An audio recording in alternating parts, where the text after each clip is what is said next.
Hello and welcome. Isn't it funny how suddenly we've all become video stars? Love it or hate it, our world has changed, and we're doing more and more of our interactions in the virtual space. And like it or not, just like in the real world, people make assumptions based on how we come across.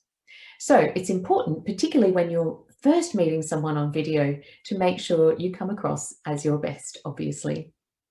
Now, you suddenly find yourself in front of a camera, but what if you haven't had the opportunity to learn the tools and techniques to ensure that you do come across as your best? Well, if that's the case, I'm assuming that's why you're joining me, and thank you for joining me. Today, I'm going to share with you the three biggest mistakes that I see people making on video. I'm going to talk about how you can prepare yourself so that you come across well on screen. And finally, I'm going to look at how you can use the red effect to stand out, make an impact, and be remembered in under a virtual minute. So thank you for joining me. You're welcome to take notes if you like, but if you would like a free download of the information that I'm sharing today, you can access that at melsherwood.com/video tips. That's melsherwood.com/video tips. And that will have everything that I am covering today and probably more. Now, you may be wondering who I am, why I'm here. You know, my name is Mel Sherwood, and I work with entrepreneurs and business professionals who want to express themselves with more confidence, credibility, and charisma.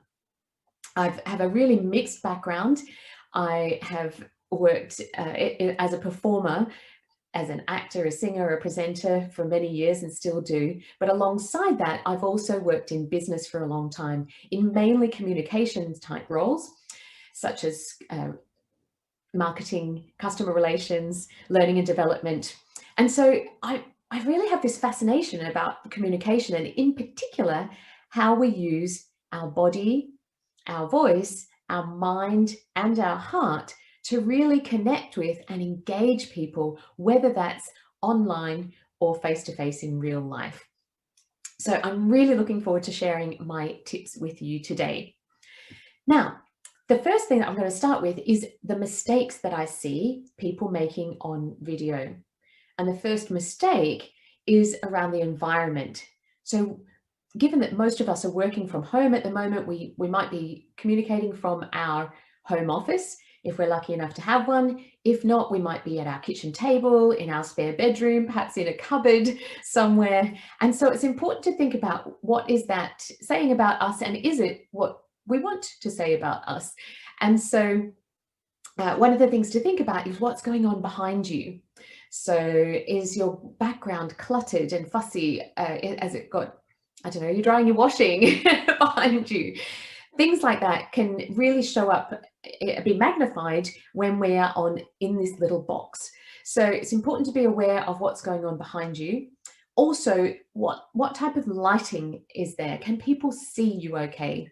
And the most natural and effective lighting is to sit yourself with a window in front of you if you have the opportunity to do that. And you'll get the best, and to my mind, most flattering light, which is always good, if you're sitting in front of a window. If you sit with a window behind you, you'll end up in shadow or silhouetted, which is not ideal if you're trying to connect with and engage people.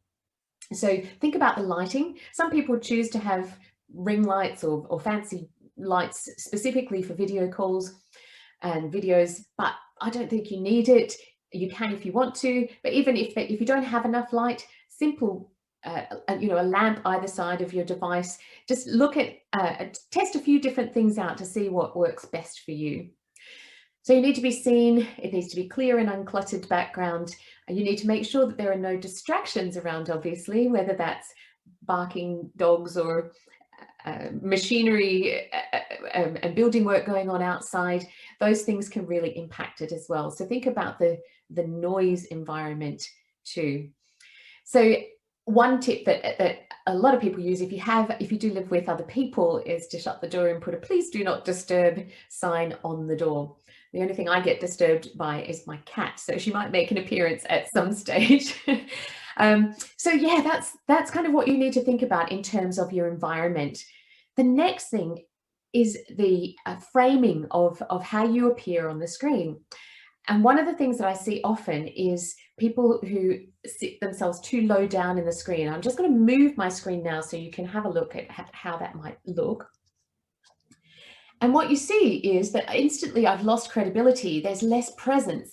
I have less gravitas and authority if I'm too low down in the screen and there's too much space above me. And that can either be the angle of the way you're using your laptop, but it might also be because your camera is too high or too low. And if it's too low and you're looking down into the camera, it's not a particularly flattering angle, but also it can sometimes look like you're looking down on people, and that's not ideal either.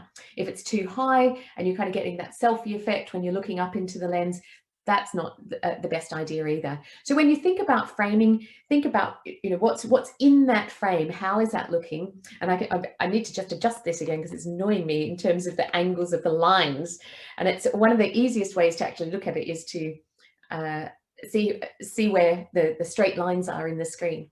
The other thing that's really important in terms of no matter how close you are to the screen or however far back you are, but actually if your eye line is around about a third of the way from the top of the screen, that's going to give you the most presence on screen, and it will make it easier for you to really connect with the camera.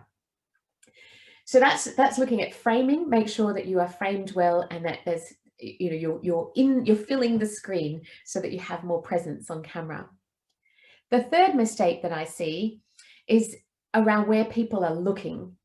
And the temptation, and I know it's a temptation, is to look at ourselves. And if I look at myself right now, I start to get all paranoid and I'm looking at what's going on with my hair and all the rest of it. But I am actually looking at myself. So suddenly I've lost the engagement with you.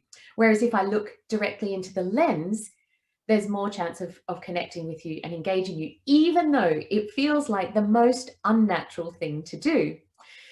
So the other thing that we do, if we're not looking at ourselves, we're looking at other people on the screen, which is fine to a degree. And obviously, if we're listening to people, we might want to look at them. But when we're talking or we want to connect with people, or if we want people to feel really heard, then looking into the camera lens is really important. And it's also important to remember that the camera lens may not be directly in front of you. If you're using a webcam or the camera on your laptop, then it's usually going to be in the center. But if you're using a phone, quite often the camera lens will be up to one side. So if you're looking at yourself in the phone, it will look like you're communicating like this. Whereas if you find the lens and look directly into it, that will give you the best result. Now, if you need a reminder, because this isn't a natural thing to do, it does get easier with practice. And I obviously, with a background as a presenter of training videos and various other things, it now feels more natural for me to look into the camera lens than not. So it does get easier with practice.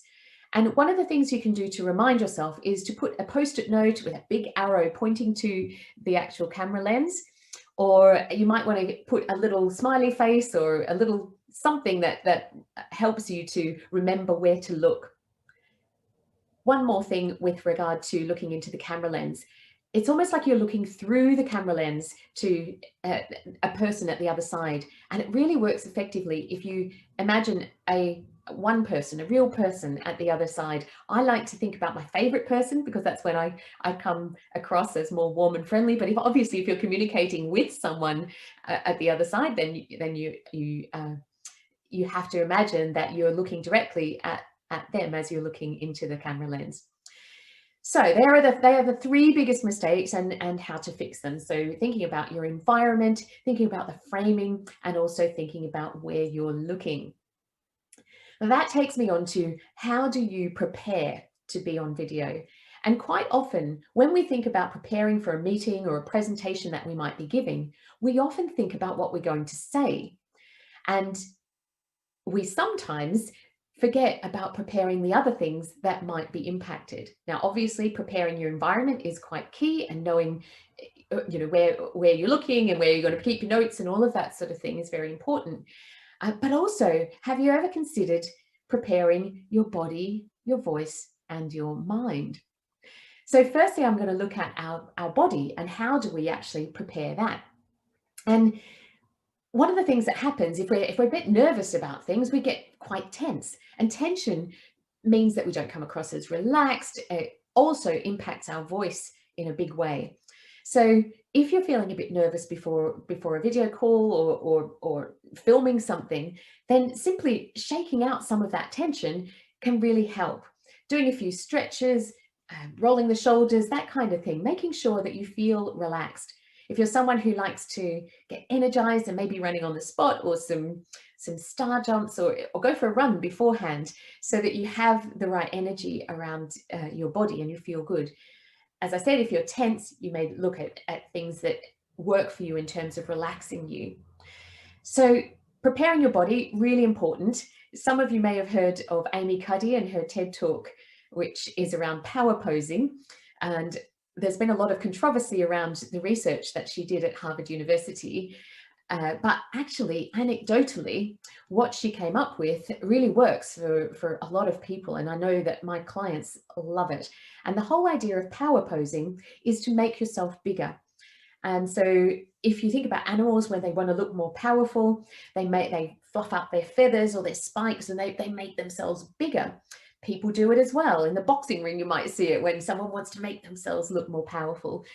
So what Amy's research showed is that if you hold a power pose, meaning either a victory pose or a Wonder Woman pose or Superman, for just a couple of minutes, it can change your body chemistry. So increases testosterone, reduces cortisol, the stress hormone, so that you not only look more powerful and confident, but you feel more powerful and confident as well. As I said, there's been some controversy around that research, but I encourage you to try it. If you don't have an opportunity to stand away from the screen and do a power pose, here's another little tip, and you can try it right now wherever you are, whether you're sitting or standing. Pop your hands beside you and then just simply turn your wrists forward. And as you've got your wrists forward, it feels like it kind of opens up your body. And for me, it almost feels like I'm kind of, channeling the universe or something. There's a lovely energy and it makes me feel more open and welcoming and therefore more engaging when I'm online. So simply turning your wrist forwards is another great tip to prepare your body. The next thing we want to think about is preparing our voice. And this actually became really apparent to me the more and more that I was working alone in my office and working from home. And so, and in particular, one particular day, I went to it in the days when we used to have face-to-face in-person networking events, I actually went to a networking event, an early morning one. And I'll admit, I'm not a morning person. I don't know about you, but I don't love the mornings. So this particular morning, I kept hitting snooze on my alarm until I was going to be very, very late. So I quickly got myself ready and got myself to the event. And it was one of those events where there's a little bit of interaction beforehand, informal chit chat, and then everyone has an opportunity to stand up and talk about their business for a minute. And I arrived after the informal chit chat, right when the formal presentations really were starting. I was the fifth person to speak. I stood up and opened my mouth to talk about my business, and what came out of my mouth was not what I expected. It certainly wasn't my voice, or it was, but it was squawky and croaky and very awkward. And I realized that actually that was the first time I'd opened my mouth to speak that day. Now, as an actor, I would never dream of going in front of an audience without warming up my voice. Yet here I am in front of my business audience at this networking event, promoting my business about public speaking, mind you. And I hadn't warmed up my voice, and my voice sounded really croaky and uncertain. And I realized the importance of doing that even more so when I'm working alone at my home, in my home office. I may not speak to people early in the morning or at all during the day if I'm not on video calls. So I make sure now that I do a little bit of a warm up of my voice, and that can simply be a bit of humming or singing. I also like to do some tongue twisters. But the other thing with regard to your voice is to start to warm up the elements or the parts of your body that help you produce speech. Now, the first thing, as I said before, tension is the enemy of your voice. So you want to make sure you roll your shoulders and shake out any tension, and then start to wake up what helps you to speak clearly and articulate your words well. And things like simply massaging your face, waking it up in that way. And this is all going to be a bit weird for you, I think. It's not so weird for me because I do it all the time, but this is something you don't need to do in front of camera unless you're me. But give it a try. If there's no one around, just try this as you go and see the difference as you do it, as to how you feel in terms of the way you're able to speak. So another thing you can do is imagine that the tip of your tongue is a paintbrush. And I want you to pick your favorite color and then paint the inside of your mouth with that paintbrush, every single part of the inside of your mouth. So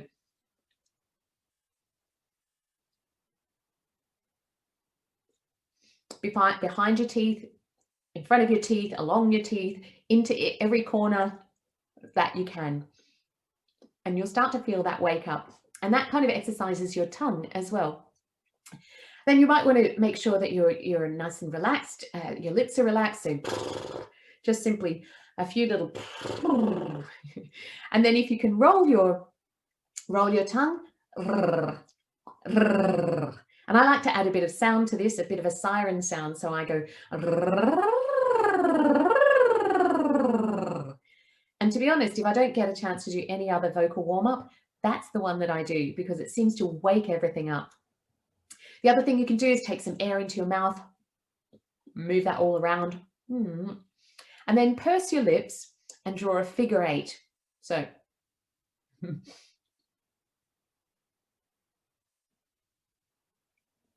I don't feel like I'm doing that very effectively at the moment. But you can draw big circles with your pursed lips as well. And back the other way. And then just imagine that you're chewing a huge big piece of chewing gum and really make it work. So that's sort of it. You'll start to feel that your face is feeling more alive and you're able to express yourself more effectively. I've got another little tip here. This is about you put a cork in it, okay? So a cork or anything similar is fine. But what you do is place it between your teeth like so.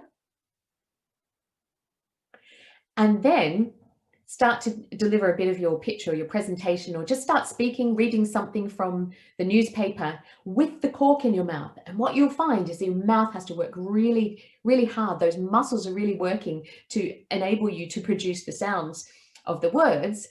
And when you take the cork out, everything will be so much easier. The other thing is, if you trip over your words, tongue twisters can be really helpful. And if you've ever seen me present before, or you've seen me on LinkedIn, I have what I call Tongue Twister Tuesday. If you check out my YouTube channel, you'll find lots and lots of tongue twister videos. And simply a few tongue twisters before you get online can be really helpful as well in terms of getting you ready to make a powerful impact when you're online. So that's the voice. We've talked about the body, the voice, and then finally the mind. And there are all sorts of things that we can do to prepare our mind. But that brings me to the red effect that I mentioned earlier. And there's a big long backstory as to how I developed the red effect. But essentially, it's about making a choice as to how you show up and making sure that you connect with that authentic part of yourself, but present the best part of that authentic part of yourself, if that makes sense. So every day we are making choices. We make choices as to how we respond to things and how we approach things. Now, in my background as an actor, I was making choices all the time for each character. If I was playing a character that was nervous and uncomfortable, then I'd have to get myself into that state, that nervous and uncomfortable state. So I'd have to connect with that part of me that was able to authentically express nervous and uncomfortable. If I was playing a character that was excited and happy, then I have to connect with that part of myself. If I was playing a character that was calm and poised and confident, again, that's a different type of energy. And I'd need to connect into that truth of me in order to express that authentically and make sure that character was real and well-rounded. Now, the thing is, with the red effect, we can do that ourselves. We can actually choose what part of us we want to share with people. And RED, the word red, is actually an acronym. And I like to think about choosing different words that start with R, E, or D in terms of the energy or the feelings that I want to feel when I'm connecting with people, or the way I show up, when I enter a room, whether it's a live room or a Zoom room. So you might want to be, in one circumstance, you might want to be radiant, enchanting, and dazzling. In another one, you might want to be real, expressive, and dynamic. Or perhaps you just want to be relaxed, engaging, and delightful. So you have a choice at any given time as to how you show up and what shade of red, as I like to call it, that you apply. So that's one way to really help get your mind in the right state to ensure that you make a great first impression and a powerful impact when you're communicating online. So hopefully that was helpful. Remember, we looked at those three biggest mistakes, that the fact that we need to get our environment right and our lighting and our backgrounds, and make sure we're in a quiet space in order to come across well on video. We need to make sure that our eye line is right, we're looking into the camera, and that our framing is good as well. Then we need to think about how we prepare our bodies and our voices. And finally, our minds, using the red effect and choosing your shade of red. As I mentioned earlier, if you would like these hints and tips, you can download them for free at my website at melsherwood.com/video tips. That's melsherwood.com/video tips. And it will have a reminder of everything I've covered in today's session. So it's been really lovely to join you today. I really look forward to seeing you online really soon.